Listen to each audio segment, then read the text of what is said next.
Welcome to Still Plays Galaxy of Heroes. Kind of surprised this video hasn't occurred to me previously, but today is a list video and we're going to be looking at my roster's most consistent defensive stoppers. And this will probably be a semi-regular series moving forward, maybe 2 to 3 times a year as datacrons roll through. At some point we'll address my larger defensive philosophy, but for now we're going to be looking at 5 squads each from my reviewable history of 5v5 and 3v3 matchups, which covers 5 months for the most part, but there is an older 3v3 match in there. Keep in mind the context here, we're going to be looking at squads for my roster that get me holds at the highest rate. There's other great data out there on SWGOH, but that all exists in a vacuum. I want to ground a defensive experience. We're also not going to look at GLs. Even though several of them do get consistent holds, I don't think there's too much revealing there. GLs are good. We're trying to learn greater lessons. And due to my playing in Kyber 2, with these results reflecting a 6 GL roster up against primarily 8 GL opponents, that affects what teams I do or don't use on defense, so I would not interpret this list as a reflection of best defensive teams. All of this is relative to the specific alchemy of what you do and don't set and why you do and don't.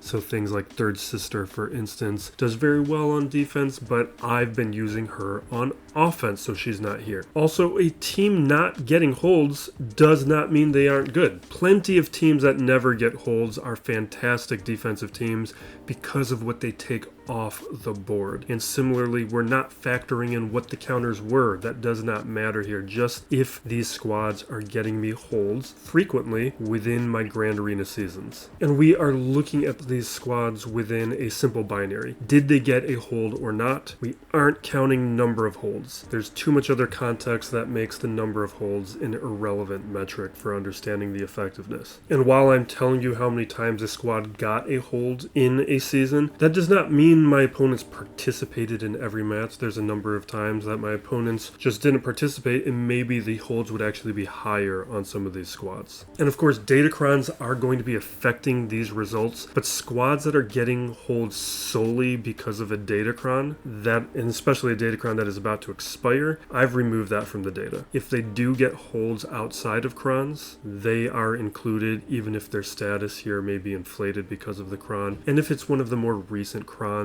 that can be a little bit more valuable because we still have 3 months now in which you guys can actually incorporate those onto your roster. So for instance, the Gideon cron, that has been very good on defense, getting me consistent holds, but because it's expiring 2 weeks, it is just not included. But on the plus end, because datacrons are so important, this is why this gimmick is going to be returning as datacron sets refresh. And before we begin, recent seasons reflect opponents closer to the lower end of Kyber 2. Older seasons reflect opponents that were closer to the higher end of Kyber 2, close to Kyber 1. And that's pretty notable because like season 59, we got a lot more holds, and that's probably because we were closer to Kyber 3. First up, the 5v5 squads, then 3v3. Admiral Trench, from the thumbnail, one of my defensive cornerstones. Season 58, 4 out of 9 matches resulted in at least a hold. Season 56, 3 out of 9 matches. This is one of my favorite defensive squads. They get criminally underrated because the community has already decided they're a bad defensive team, and that kind of groupthink is dangerous. So that means your opponent doesn't always take it seriously, not using ideal counters and getting trapped. This squad is getting me a hold basically once a week during Grand Arena, and this is with and without dedicated crons like we had during these seasons with the Watt cron. But we will return to this in 3v3, and you will see even without the Watt cron still getting me holds. And here's an example of one of those holds. Wampa, a popular counter, this one with a Wampa cron falling to my trench. And here's another match with a Star Killer falling to my trench squad. And I'm not going to do this with every squad or every character, but to just give you an idea, here's my Dooku. 305 speed. Well modded, but not crazy modded, and you can see I don't even have 6-dot mods on them. And yes, my trench is Relic A right now, but actually that just happened with that information that I showed you. This was a Relic 7 trench getting the holds. But my big piece of recommendation here is Watt is critical critical. Sometimes I'll see opponents not have Watt with Trench, trying to keep Watt for offense. I think Watt is so much more valuable on a Trench squad. Next up, the Gungans. Season 58, 3 out of 9 matches with a hold. Season 56, 4 out of 9 matches. Datacrons do inflate the holds here. We did have the Jar Jar Cron, but this squad still gets holds without the influence of a dedicated Cron. And this squad, really why I wanted to highlight it, is it shows the benefit of prioritizing new content, because it places pressure on your opponent to know the mechanics, know the nuances, know the counters, and also with newer squads there tends to be, but not always, fewer counters. So there's an early adopter advantage that you can capitalize on. And I think that's an important lesson to be learned, whether it be the Inquisitors before them, the Gungans now, or even a character like Balin's Skull moving forward. Now, the Gungans I left off the 3v3 list, but I could have put them on there. They did very well in season 57, with 2 out of 9 matches resulting in a hold. And for a quick glance at a match, just for some examples and context, now some of this is going to be on my opponent. This is with the support Cron, but JML and Darth Bane falling to this squad. Like, that's an impressive result. Now, the CLS squad has been surprisingly valuable to me. In Season 58, 1 out of 9 matches, but Season 56, 3 out of 9 matches. I put them on defense, not really expecting anything. I just needed to put somebody on defense, so I threw them in as a filler, and I was kind of surprised that they've been showing up pretty frequently as one of the team's contributing holds. Although in this case, some of that is the responsibility of the attacker Cron, but not all. Like, they just got me some recent holds. And I think what we're seeing with CLS is sometimes your opponents just forget how to handle them because they're old, and some of these older squads get underestimated from time to time. But in this case, it's also the attacker Cron was just an excellent Cron for that squad. Now this last one, Cadme, I'm a little bit more ambivalent about including her here because I think the relevancy of her on defense may be closing, and not just because the Master Qui-Gon Cron is about to expire, because that does impact things. So Season 58, I'm not even going to talk about it, even though some of it I was using it on offense to test out that Cron. But in Season 56, I was using the Barriss Cron, and in 3 out of 9 matches, she got a hold. She's been very effective. She shows another data point illustrating the strength of prioritizing new content. But the reason I'm a little bit more hesitant about her moving forward is when we have powerful Crons like the Master Qui-Gon Cron, it alters how players approach teams. Like, we can see a similar effect with like Kelleran Beck. The Kelleran Cron was so effective. We still see Kelleran as a defensive lead in Grand Arena, which I just don't think he's all that effective at. Like, he can still trip up some opponents if they don't understand it, but in almost all situations, Qui-Gon is a better lead for Kelleran in Grand Arena, but people haven't made the adjustment because Kelleran's Cron impacted how people feel about things. And I think that could happen here with Cadme, where people might just be defaulting to Bane as a counter without really thinking Gas is a cheaper counter that would take down a Cadme squad without the Cron being active. And because Cadme is a strong squad, people are a little bit more careful around her. They don't make as many stupid mistakes because they know that she's dangerous, and they respect her because of it. But still, as far as my results, she was picking up holds these past few months. Now for 5 3v3 squads, Admiral Trench returns. If you want to use Admiral Trench though in 3v3, you have to use Watt. If you don't want to use Watt, then don't even throw this team on defense. Because what's going to happen if you try and throw Jango in that slot is Dooku is going to go to stealth, and everybody goes under stealth. And if everyone goes under stealth, no one is under stealth. But with Watt, Watt throws the protection mod on Dooku, and then Dooku puts Trench and Watt under stealth so that you are forced into attacking Dooku. And then he's just going to counter, he's going to have health steal, and he is going to apply ability block and recover protection. And here's a couple results from Season 59, because that didn't have the Watt Cron, and you can see here, I just forgot to put a Cron on altogether, and Telzine with a zombie Cron falls to my Trench. And here's another result. I threw on a Aura Sing Mercenary Cron to put something on them, stops a CLS squad. And that's because CLS is going after Dooku, who with that protection mod is cleansing. So he can't be stunned, and he's just countering them and controlling them with the ability blocks and his own stun. And now for the Tuscans. And the Tuscans are one of the reasons I wanted to make this video, because I got 2 Gear 12 characters here. Only the Raider is at Relics, and he does have the Ami, of course. This is the Chieftain Lead Warrior composition, and this squad gave me 4 out of 9 matches with a hold in Season 59. 2 out of 9 in 57, and 2 out of 9 matches with a hold in Season 53. And these characters being at Gear 12 means they are giving me holds without datacrons. They've been doing this for me the entire time since Chieftain and Warrior were added.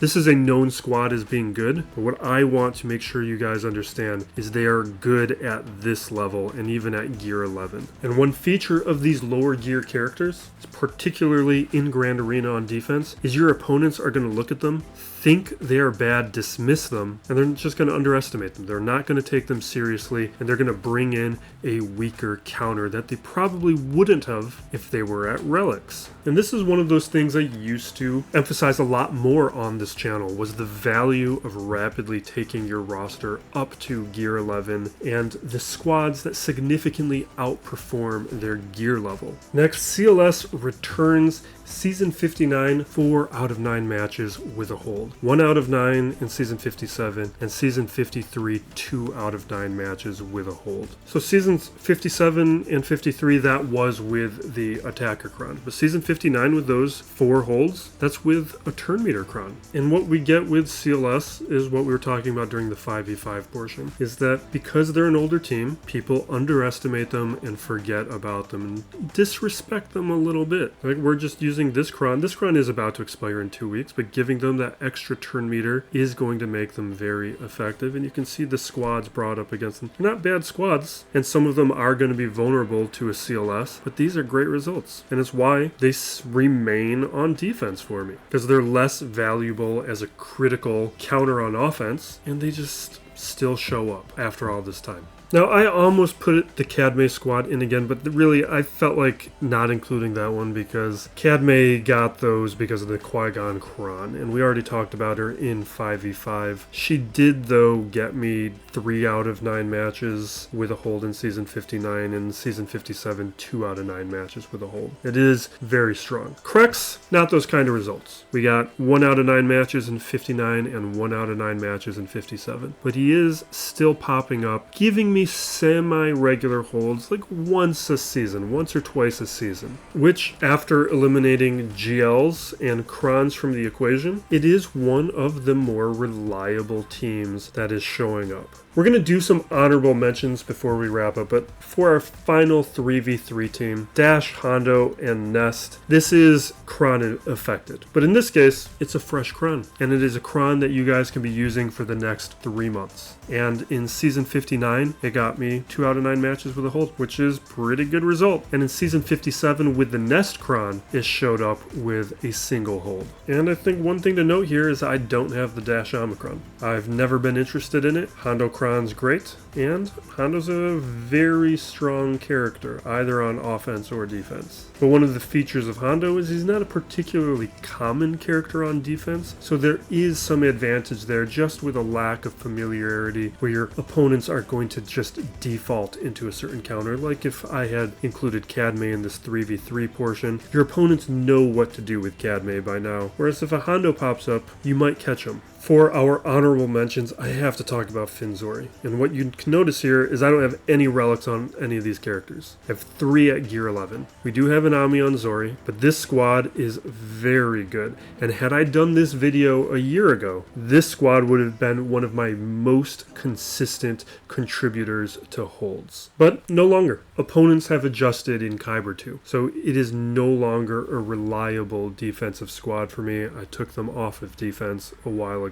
In 3v3 though, they do occupy a slot. They got 1 hold over the past several seasons. But if you are a player who is in the mid game or a little bit in the early game, lower in Kyber or in Erodium, do not underestimate this squad and consider adding them to your defense. That's why I wanted to talk about them, because at Gear 11, this is just like the Tuscans. Your opponent is going to look at it, think it's going to be bad and they're going to get ripped apart. But one of the things I would do is include Rose. Rose makes this team much harder. She provides tenacity up, and there is a lot of tenacity up synergy with Zori. But unfortunately, they're not an option for my roster anymore. And for our final honorable mention, I want to talk about Bosk. I didn't include them in the main portion because Bosk was getting holds during the past several seasons because of the Boskron, and I did get a number of holds with the Boskron. But I left them on defense. I had a Dengar-Kron, I threw it on, and this one took 3 attempts to get through. And that is the current season, and it's only 1 match, so it could have been a fluke. We don't know what my opponent used, but that is worth mentioning that maybe this Dengar-Kron is something that we need to be considering. So it's too early to call this one of my most consistent holds, but this might turn out to be one of my more reliable defensive teams over the next several months, and it's why it's important to go after Datacrons, especially as a free-to-play player like myself, because they give you an advantage, especially with players who don't participate as much with Datacrons. So those are the teams that are most consistently getting my roster holds. And let me know what you think of this one, because we'll do more content like this if it's something you guys are interested in, if it's well received. Thank you for watching. Be excellent to each other, everybody. This is Still Plays